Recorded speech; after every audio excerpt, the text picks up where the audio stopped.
The 26th of January 1945, the math said he should be dead.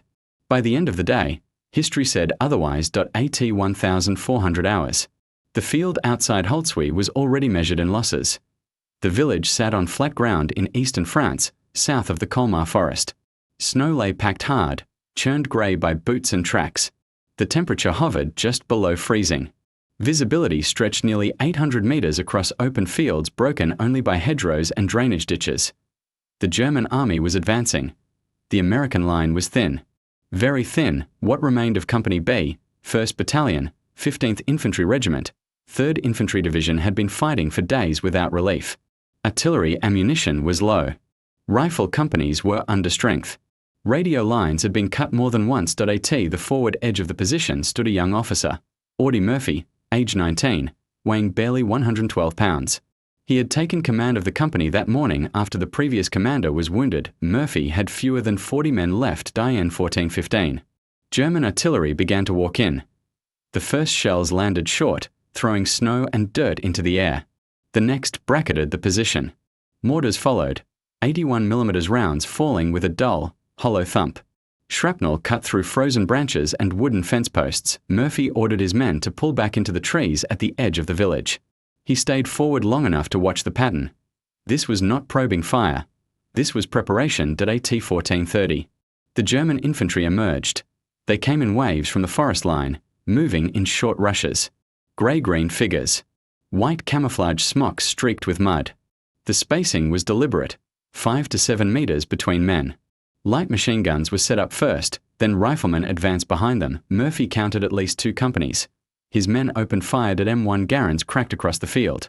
8-round clips ejecting with sharp metallic pings. Bars hammered short bursts. A .30 caliber machine gun on the left flank fired until its barrel began to smoke. The Germans kept coming. At 1445. Murphy received a report from the rear. German armour had been spotted moving south of the forest road. He knew what that meant. The Colmar Pocket was collapsing unevenly. German units were throwing everything they had left into localised counterattacks. When infantry stalled, tanks followed. Murphy radioed battalion headquarters. Static answered. The line was dead. Behind him, an American M10 tank destroyer sat hull down near the road. Its crew had been supporting the line since morning. The vehicle carried a 3-inch gun and a roof-mounted .50 caliber machine gun. Thin armour. Open top. At 1500. German machine gun fire intensified. Mortar rounds landed closer now. One exploded near a hedgerow, killing 2 men instantly. Another buried a rifleman up to his chest in snow and earth. Murphy pulled him free and sent him back with a runner. The company was shrinking by the minute. At 1515. The M10 was hit. A German shell, likely from a tank gun, struck the rear of the vehicle. Flames erupted inside the fighting compartment. Ammunition began to cook off. The crew bailed out, 1 man on fire before others dragged him clear. The M10 burned in place. Black smoke rolling upward, visible for kilometres. Murphy ordered the remaining men to fall back again, this time into the village itself. He stayed behind to coordinate the withdrawal. Moving from position to position under fire. By 1530. Company B no longer existed as a coherent unit. The German infantry pressed forward, using the smoke from the burning tank destroyer as cover. Their fire was disciplined. Milligram 42s raked the American positions with long bursts, each round snapping overhead at nearly 1,200 rounds per minute. Murphy reached the edge of the village and turned back. He could see the field clearly now. German soldiers were within 200 meters. He knew what would happen next. If the Germans broke through here, they would roll up the American line to the north. The road behind Holtzwihr would be exposed. Artillery positions would be overrun. There was no reserve. Murphy ran to the burning M10. Flames licked out of the open top. The metal hull radiated heat despite the cold air. Ammunition detonated intermittently inside. Sharp cracks. Then silence. The .50 caliber machine gun was still mounted. Murphy climbed onto the hull. He lay flat at first, then rose to a kneeling position behind the gun. The weapon weighed over 80 pounds. He chambered a round. The belt-fed cleaned AT 1540. He opened fire. The .50 caliber round hit with a heavy, unmistakable sound. German soldiers dropped where they stood. Others dove for cover that did not exist. Snow exploded in long lines where the round struck. Murphy fired in controlled bursts, walking the gun across the field. He adjusted for range by sight, compensating for recoil and the uneven footing of the burning vehicle beneath him. German return fire intensified immediately. Rifle bullets cracked past his head. Machine gun rounds sparked off the hull. Shrapnel tore through the smoke around him. The heat from the fire below burned his hands through his gloves. He did not stop firing. IN 1550, German infantry stalled. They dropped to the ground, pinned in the open. Officers tried to get them moving. Signals were passed back toward the forest. Murphy reloaded. He was alone. T-1600. The Germans changed tactics. The infantry pulled back slightly. Fire shifted. The sound from the forest deepened. Engines. Heavy engines from the tree line. Steel began to move. The German command had made a decision that if one man was stopping the advance, they would remove him the only way left. They would send armor and... Among the vehicles moving forward was a Tiger tank, its engine. Sound was distinct even through the crack of small arms. Fire and the dull thud of artillery in the distance. A deep, grinding rumble. The kind that carried through frozen ground and into the chest. The tank emerged from the forest edge at approximately 1610 hours. IT was a Tiger I nearly 57 tons. 88mm main gun. Front armor thick enough to shrug off most American anti-tank weapons at range. Its tracks crushed snow and brush alike as it advanced, flanked by infantry moving cautiously behind it. Murphy saw it immediately. He stopped firing for a moment, tracking the vehicle with his eyes. He knew the numbers. The .50 caliber machine gun could kill infantry and damage light vehicles. It could not penetrate a Tiger's frontal armor. The tank's turret rotated slowly. Searching, Murphy resumed firing. He shifted his bursts to the German infantry clustering behind the tank, forcing them to scatter. The machine gun bucked under his hands. Each burst sent vibrations through the burning hull beneath him. The fire below grew hotter. Ammunition inside the M10 detonated again, louder this time. Metal fragments rang against the hull. Smoke thickened, black and oily, stinging his eyes and throat. IN 1615, the Tiger fired. The first round went long, detonating behind the village. The concussion rolled back across the field, flattening what remained of a wooden shed. Snow fell from rooftops. Murphy ducked instinctively, then rose again. He kept firing. German infantry attempted to advance again, using the tank as moving cover. Murphy raked the ground around them, forcing them to break formation. Bodies lay motionless in the snow. Others crawled backward, dragging wounded men with them. His ammunition belt ran low. Murphy changed belts under fire, hands shaking slightly from cold and exhaustion. He had been fighting for hours with little food, little water. His ears rang constantly. His right shoulder burned from recoil. The Tiger fired again. This round struck the M10. The impact lifted Murphy off the hull and slammed him back down. The shockwave tore loose more burning debris. Flames surged upward, licking at his legs. The machine gun remained intact. Murphy stayed in the vehicle. IN 1625. German machine guns opened up from multiple angles. Tracers crossed in front of him. Rounds punched into the tank destroyer's armor plate inches from his position. Murphy fired short bursts now, conserving ammunition. He focused on muzzle flashes, on movement, on anything that tried to advance. Behind him, in the village, American soldiers watched. They had followed his order to withdraw. They could hear the machine gun. They could see the smoke column rising above the burning vehicle. They assumed he was already dead. He was not. At 1630, the Tiger halted. Its turret rotated again, locking onto the M10. The main gun depressed slightly. The range was short now, well under 500 meters. Murphy knew he could not stay. He fired one last long burst, emptying the belt. Then he slid off the burning hull and ran. German fire followed him immediately. Bullets snapped through the air. One round struck his left leg, tearing through muscle. Another grazed his hip. He stumbled but did not fall. He reached the edge of the village and collapsed behind a low stone wall. For several seconds, he lay there, breathing hard, vision narrowing. His hands shook uncontrollably. Blood soaked into the snow beneath him. Then he pushed himself up. Murphy found a field telephone near a shattered building. The wire was still connected. He picked up the receiver. Static. Then a voice.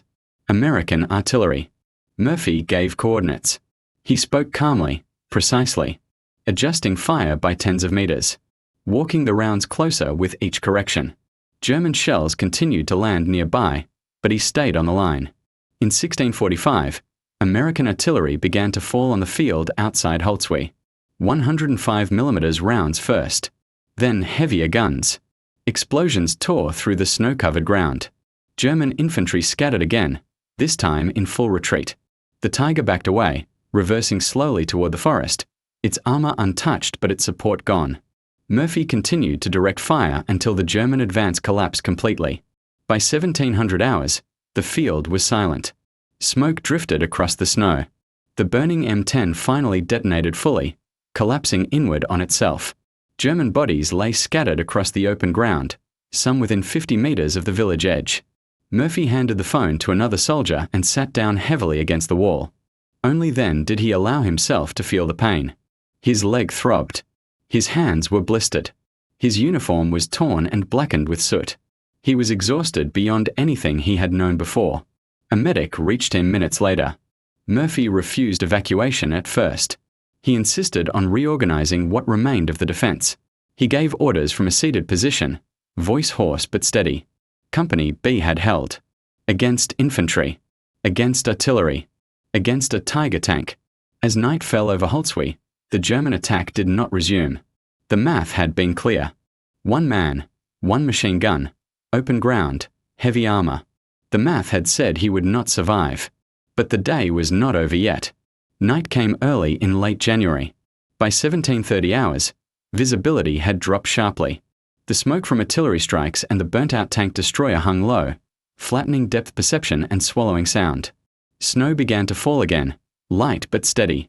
Murphy stayed where he was. A medic wrapped his leg tightly and injected morphine. Murphy waved the syringe away after a single dose. He needed to stay alert. He ordered his men to redistribute ammunition and re-establish overlapping fields of fire inside the village. What remained of Company B now numbered fewer than 20. They occupied doorways, windows, shallow shell scrapes between buildings. Rifles were cleaned quickly, hands numb and clumsy. Bar magazines were counted, 3 full, 2 partial. Grenades were pulled and issued to the men covering the road approaches. German artillery resumed sporadically after dark. The shells were fewer now. Harassment fire. Probing. Each round forced the defenders lower, tighter into cover. Roof tiles shattered. Stone walls chipped and cracked. The cold returned sharply once the fires burned down. At 1830 hours, Murphy received confirmation that adjacent units were also under pressure. The German command had not given up. They were regrouping. Murphy adjusted the defense again. He placed his best marksmen at the eastern edge of the village, covering the same field he had held alone an hour earlier. He positioned the .30 caliber machine gun to cover the road, its crew rotating every 20 minutes to prevent fatigue. He moved slowly now, favoring his wounded leg. Exhaustion is deeper than pain. His hands trembled when he tried to light a cigarette. He crushed it out and focused instead on listening, counting seconds between distant engine noises, identifying weapons by sound. In 1915, movement. German infantry approached again, cautiously this time. No tank. Small groups, testing the line. They advanced to within 150 meters before American rifle fire forced them down. The exchange lasted 10 minutes. Then silence. Murphy ordered no pursuit. He knew better. The Germans were feeling for weakness.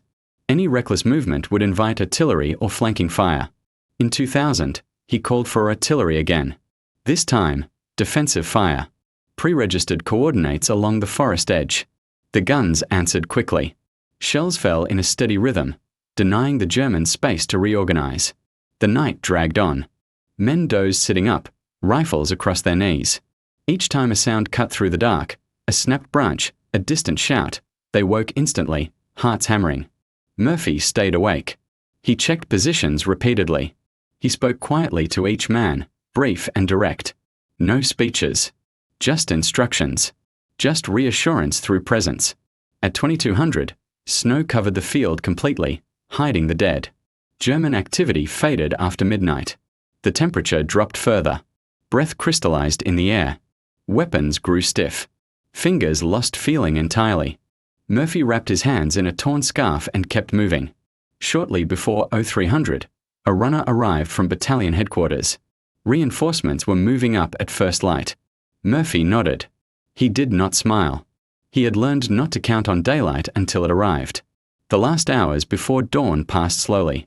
At 0615, the sky lightened to a dull grey. Shapes returned. The field beyond the village lay quiet and empty, scarred by shell craters and tracked with frozen footprints leading back toward the forest. No German attack came. At 0730, American infantry units reached Holtzwihr, moving carefully through the village. They stared at the burnt-out M10, at the field beyond it, at the damage left behind. Murphy finally allowed himself to sit down fully. Only then did his body begin to shut down. He was evacuated later that morning. The defense of Holtzwihr had held the line. But the decision to climb onto that burning vehicle, and to stay there under tank fire, had not yet been measured. For now, the Colmar Pocket still exists. The German High Command had ordered its forces in southern Alsace to hold ground at all costs. The Rhine lay only kilometers to the east. Every delay mattered. Every village bought time. Holtzwihr had been one of those villages. By the morning of the 27th of January, 1945, American commanders began piecing together what had happened there. Reports arrived fragmented at first, conflicting numbers, incomplete casualty counts, confused timelines. The field itself told part of the story. German dead lay scattered across nearly 600 meters of open ground, frozen where they fell, some no more than a few dozen meters from the village edge. The burned M10 tank destroyer stood at the center of it all. Its hull had collapsed inward. The paint had burned away entirely. The .50 caliber machine gun was warped from heat but still mounted. Empty ammunition belts lay tangled at its base. Officers walked the ground carefully, measuring distances. They counted shell craters. They traced fields of fire with gloved hands. The conclusion was unavoidable. One position had stopped the advance. Not a platoon. Not a tank. One gun. And one man who chose not to abandon it. The tactical decision Murphy made in those minutes before 1,600 hours was not taught in manuals. Standard doctrine would have demanded withdrawal. A burning vehicle was not a defensible position. A .50 caliber machine gun was not an anti-tank weapon. Remaining exposed invited certain death. But the alternative had been worse. Had he withdrawn with his men, German infantry would have crossed the open field unopposed. They would have reached the village before artillery could be brought down safely. Once inside, the fight would have collapsed into room-to-room combat, where numerical advantage favored the attackers. The Tiger tank would have followed. Murphy understood that without calculating it consciously. He had learned it through months of fighting. Anzio, southern France, the Vosges. He knew how fast infantry moved when unopposed. He knew how long artillery took to respond. Time was the only thing he could buy. So he bought it with exposure. Each burst from the .50 forced German infantry to the ground. Each pause gave American gunners time to reload, to aim, to fire again. The Tiger tank could kill the M10, but it could not advance alone. Armor without infantry was blind and vulnerable to artillery. By staying visible, Murphy became a fixed point. German commanders assumed they were facing a stronger position than actually existed. They committed cautiously, feeding infantry forward in measured waves instead of rushing the village. That caution cost them momentum. When artillery finally came down, it shattered what remained of their attack. This was not heroism in the abstract. It was cause and effect. After-action reports confirmed it. The German counterattack in that sector collapsed entirely by the afternoon of the 27th of January. Units pulled back toward the forest and did not attempt another push through Holtzwihr. Within days, American forces tightened the noose around the Colmar Pocket from the north and south. By early February, the pocket was eliminated. Murphy did not participate in the final advance. His wounds required treatment. His leg injury was serious but not crippling. Burns on his hands and arms required cleaning and bandaging. He spent several days in a field hospital, drifting in and out of sleep, his hearing slowly returning as the constant ringing faded. When officers visited him, he deflected their questions. He gave factual answers only. Times, distances, what he saw, what he fired at, what stopped working and what did not. He did not describe fear. He did not describe the moment the Tiger's gun fired directly at him. He did not describe the heat from the flames beneath his body or the certainty, brief but absolute, that the next round would hit him squarely. Others did that later. Eyewitness statements accumulated. Infantrymen from his company. Artillery officers who took his fire corrections while German shells landed nearby. tank destroyer crewmen who had assumed the vehicle would explode at any moment. The accounts aligned. The numbers aligned. The timeline aligned. On the 2nd of June, 1945, several months after the fighting in Alsace ended, Murphy was called before his division commander. The citation was read aloud. It detailed the date, the location, the number of enemy soldiers killed or wounded, the presence of enemy armor, the wounds sustained, the refusal to withdraw, the continued direction of artillery fire while under direct attack. When the citation ended, the decision was formalized. What had happened at Holtzwihr was no longer just a field report. It was now a matter of record. But the weight of that decision, the moment he climbed onto the burning vehicle and stayed, did not belong to paper. It belonged to that frozen field, and to the hours that followed, when survival had not yet been guaranteed. Not on the field, but afterward. Murphy remained in the field hospital for several days. Infection was the primary concern. Burns were cleaned daily. His leg wound was probed for fragments. He ran a fever the second night, then another on the third. Sulfur powder was applied. Dressings were changed. The pain never fully left. He slept in short intervals. When he woke up, he asked about the line. The answers were consistent. Holtzwihr held. The Germans had not returned. American units were advancing elsewhere along the pocket. The front was moving east. Only then did Murphy allow himself to rest. By early February, he was moved farther to the rear. The fighting in Alsace continued without him. Villages fell one by one. German resistance weakened under constant pressure, shortages of fuel and ammunition compounding daily. On the 9th of February, 1945, the Colmar Pocket officially ceased to exist. The Rhine was reached. The war did not end with it. Murphy returned to duty later that month despite medical objections. He insisted. There were still operations ahead. Germany itself remained unbroken. He rejoined his regiment for the final drive across the border. Those final weeks passed differently. The tempo was relentless but uneven. Some towns surrendered without resistance. Others fought bitterly. Murphy led patrols, coordinated movement, and avoided unnecessary exposure when possible. The lessons of Alsace stayed with him. When Germany surrendered in May, he was still alive. I'm still 19 years old. The accounting followed quickly. Unit commanders submitted reports. Regimental headquarters consolidated them. The division forwarded recommendations upward. Each step stripped the language down to essentials, facts that could be verified, actions that could be corroborated. The citation for Holtzwihr stood apart. Not because it was emotional, because it was precise. Distances were listed. Times were listed. Enemy strength was estimated conservatively. The Tiger tank was noted without embellishment. The decision to mount the burning vehicle was described as a voluntary act made under direct observation of enemy armor. No speculation was included. On the 2nd of June, 1945, Murphy stood at attention while the citation was read.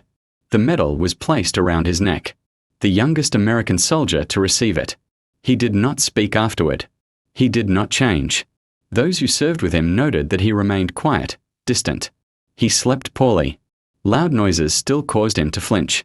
He avoided crowds when possible. He rarely discussed Alsace unless asked directly. The field outside Holtzwihr returned to quiet. The snow melted. Spring has come. Farmers cleared debris. Shell craters were filled in. The burnt-out M10 was eventually removed. The ground flattened again. But the record remained. German documents recovered later confirmed what American officers had suspected. The counterattack at Holtzwihr had been expected to succeed. Infantry strength had been judged sufficient. The presence of American armor had been overestimated due to the volume of fire encountered. That misjudgment mattered. It delayed the German withdrawal schedule. It forced redeployment of units already stretched thin. It contributed, incrementally, but measurably, to the collapse of the southern defensive line. All of it traced back to minutes. Minutes bought by one position that should not have existed. Murphy left the army later that year. He returned to a country that had moved on quickly. The parade ended. Factories shifted. Attention turned forward. The war receded into headlines, then memory. Holtzwihr became a footnote, but not a forgotten one. The weight of that day did not diminish with time. It settled differently. Less immediate. More permanent. What remained was not the image of a man in a burning vehicle. It was the consequence of his decision. A line that did not break. A road that remained closed.